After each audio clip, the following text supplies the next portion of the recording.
बिहार में भरत तिवारी का इनकाउंटर कर दिया गया, क्या वो अपराधी थे?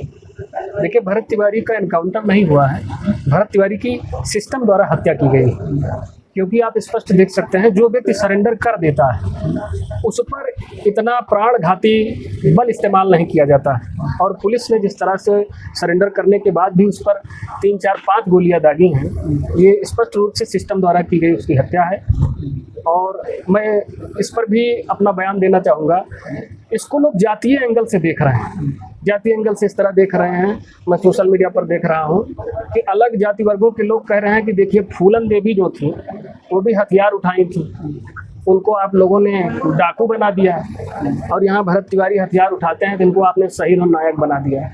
ये सवाल उठते हैं।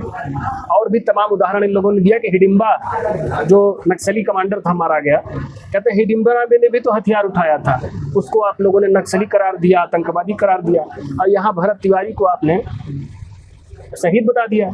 तो ऐसे लोगों को मैं कहता हूं कि अपने जातिवाद का चकमा उतार करके, पूर्वाभास को मिटा करके निष्पक्ष दृष्टि से हकीकत को देखने का प्रयास करो।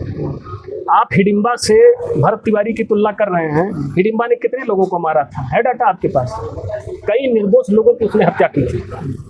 और भरत तिवारी ने एक अवैध तमंचा उठाया, जैसे भगत सिंह ने असेंबली में बम फेंका था, चाहते तो असेंबली उड़ जाती, लेकिन केवल बहरों को सुनाने के लिए, अंधों को दिखाने के लिए उन्होंने इस तरह का बम फेंका कि खाली वो अपना प्रतीकात्मक विरोध दर्ज करा पाए। हालांकि भरत तिवारी के असलहा लेकर जो उन्होंने काम किया उसका मैं समर्थन नहीं करता हूँ, लेकिन इस समाज में हर तरह की विचारधारा, हर तरह के बुद्धि विवेक के लोग हैं। लेकिन क्या है कि कुछ लोग सेंटिमेंटल होते हैं, वो क्रांतिकारियों की भूमिका में तुरंत उड़ जाते हैं, मरने मारने को तैयार हो जाते हैं। आप भरत तिवारी के पूर्व के जीवन पर आप नजर डालिए तो इस घटना से पहले वो पूरा समय क्या करता पाया गया? वो सोशल सर्विस में लगा था। वो व्यक्ति दलितों के लिए उसने आवाज उठाई, स्थानीय तमाम मुद्दों को लेकर के वो प्रशासनिक अधिकारियों से मिला उसके निराकरण के लिए। जिस व्यक्ति को आप वहाँ की सरकार या पुलिस मानसिक रूप से बता रही है कि डिस्टर्ब है, मेंटल है वो, तो उनसे मैं पूछना चाहता हूँ कि आप मेंटल कह तो रहे हैं, लेकिन क्या किसी साइकोलॉजिस्ट ने या किसी साइकेट्रिस्ट ने जांच करके ये बात प्रमाणिक तौर से कही है? आपने प्रेस कॉन्फ्रेंस करी पुलिस वालों ने और बता दिया कि वो मेंटली डिस्टर्ब है। कैसे?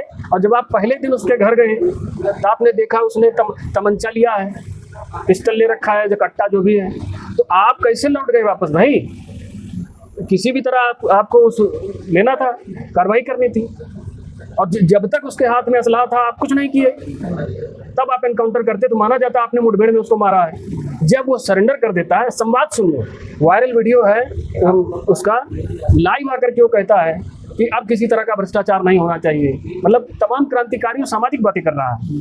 और पुलिस जब आश्वासन देती है तो असलहा उठा करके फेंक देता है, चलिए ठीक है, और फिर गोलियां चलती हैं, फिर मार दिया जाता है उसको। मैं इस असलहा लेकर के सरकार के खिलाफ सशस्त्र विद्रोह करने की वकालत नहीं करता हूँ, मैं इसका समर्थन करता हूँ। लेकिन अगर उसने सरेंडर कर दिया था तो आप हत्या भी तो नहीं कर सकते हैं। आप पुलिस में हैं, न्यायपालिका नहीं हैं आप, आपके अलावा भी तमाम इंस्टीट्यूशंस हैं, आप समांतर अपने आप में सब कुछ नहीं है, सरकार नहीं। और ये आज का भारत है, लोग जान रहे हैं आप थानों पर क्या कर रहे हैं, पुलिस की कार्रवाई क्या होगी, ये किसी से छुपेगी नहीं, तमाम साक्ष्य सामने आ जाते हैं। और लोकल जो वहाँ की जनता थी उससे आप भरत तिवारी के बारे में फीडबैक लीजिए तो देखिए कि आपके कितने पॉजिटिव फीडबैक हैं कि वो हमेशा हम लोगों के लिए खड़ा रहा। हम लोग ऐसा भी नहीं था कि कोई माफिया था, कोई आदतन मुजरिम था, कोई हिस्ट्री सीटर था, है कोई रिकॉर्ड उसके खिलाफ। और आप ऐसे व्यक्ति को जो बिना जातिवाद किए हर समाज के लिए खड़ा है एक क्रांतिकारी के रूप में, उसको आप हिडिंबा से कंपेयर कर रहे हैं, उसको आप जातिवाद के चश्मे से देखने का प्रयास कर रहे हैं। कितनी घृणित सोच है बताइए। और बड़े बड़े नेताओं के मैं बयान सुन रहा हूँ जो अपने अपने जाति मसीहा बने हैं। जहाँ भी सांसद और विधायक के लोग बने हैं वहाँ का एक सरकारी अस्पताल ईमानदारी से नहीं चलवा पा रहे हैं। ये डकैत, घूसखोर और हरामखोर बागर बिल्ले, और ये केवल अपनी जात का नाम लेकर के सत्ता में बने रहना चाहते हैं। अपनी जाति का भला कर लो तब भी देश का भला हो जाए, करो तो खाली तुमको आश्वासन देना है, सबका साथ अपना विकास।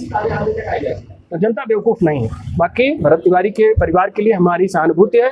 हम लोग आशा करते हैं, हमें पूर्ण विश्वास है कि उनको न्याय मिलेगा। न्याय नहीं मिलेगा तो न्याय की लड़ाई के लिए हम लोग न्यायालय जाएंगे। बहुत सारे लोग अधिवक्ता बंधु, आप जैसे मीडिया से बंधु जो लोग हैं, उन लोगों ने इस मुद्दे को मजबूती से उठाया है और निष्पक्ष उठाया है कि अगर गलत है वो, अगर वो अपराधी रहा है, कुछ भी रहा है, अगर वो दुर्दांत अपराधी भी होता, अगर मान लिया जाए, फिर भी सरेंडर करने के बाद आपको नहीं मारना चाहिए भैया, तब भी हत्या है।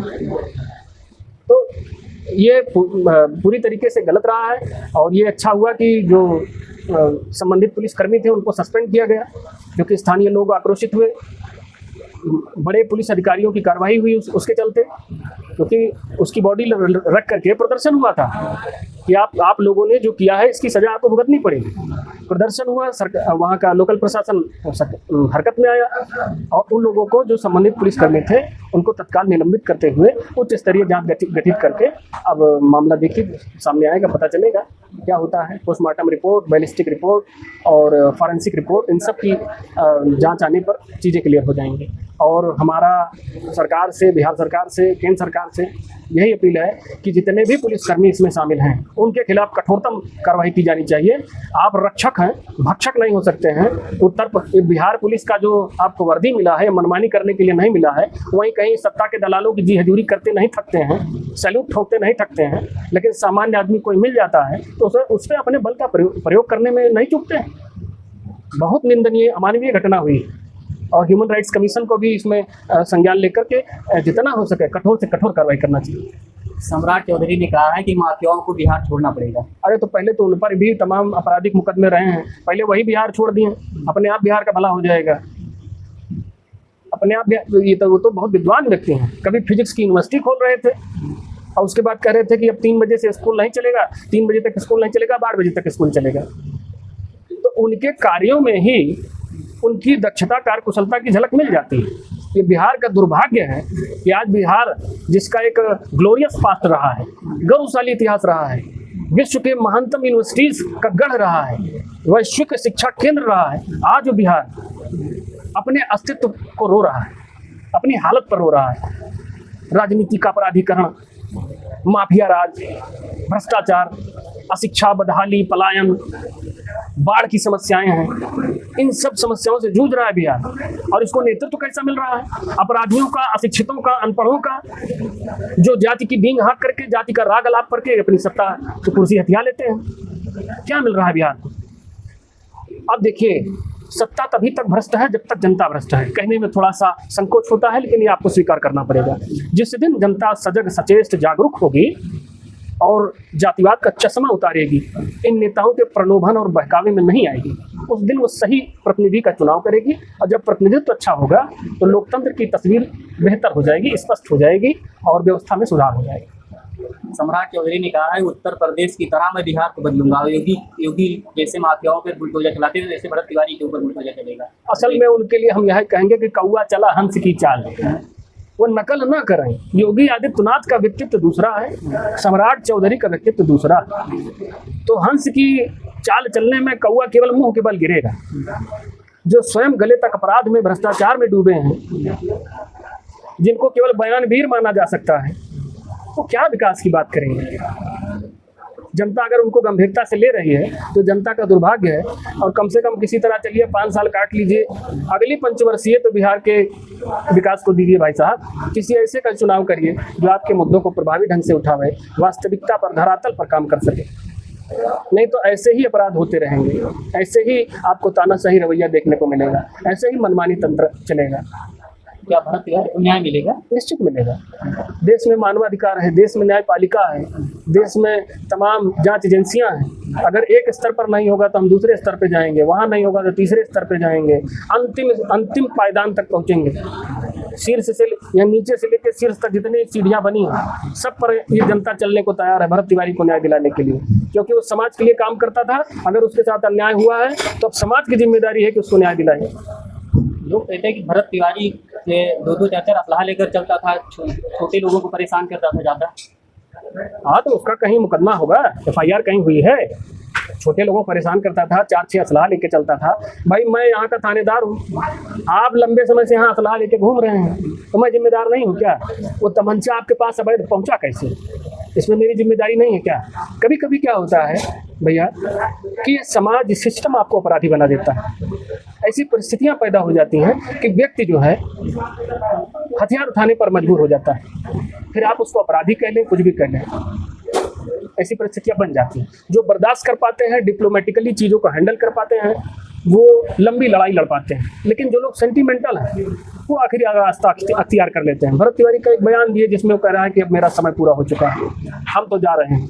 इस तरह के बयान उसकी क्लियर है। उसकी मनोदशा को वो बता रहे हैं कि उसने किन परिस्थितियों में एक्सट्रीम स्टेप लिया कि अब देखिए हम ये जीवन बेकार है, क्रांतिकारियों का की शान तो गोली खाने में खिलाने में है। ये सब बयान उसके आप सुनिए। हालांकि मैं इस तमंचा वाली हरकत का समर्थक नहीं हूँ, मैं बार बार कह रहा हूँ, इसका मैं कहीं समर्थन नहीं करूँगा। कोई भी क्रांतिकारी बने और तमंचा उठा ले, असलहा उठा ले, सशस्त्र विद्रोह करने लगे, मैं इसका समर्थक नहीं। जब तक हालात अनुकूल हैं, मैनेज किए जा सकते हैं, तब तक आप लोकतांत्रिक तरीके से आप सरकार का विरोध कर सकते हैं, वो आपका अधिकार है। अपनी लड़ाई लड़ सकते हैं, आरटीआई एक्टिविज्म है, अपने संगठन के माध्यम से बहुत सारे तरीके हैं। लेकिन आप अराजकता फैलाएं, सिस्टम के लिए चुनौती बन जाएं, ये सही नहीं। मैं इसका समर्थन नहीं करता हूं। बाकी जो भरत तिवारी ने किया है, अच्छा किया है, गलत किया है, आत्मसमर्पण किया है, उसके बाद भी उसको मारा गया है, जो हत्या की श्रेणी है, सीधे मर्डर है, murder by system, murder by state, murder by police. हमें देखना है कि जल्द से जल्द उस परिवार को न्याय मिले।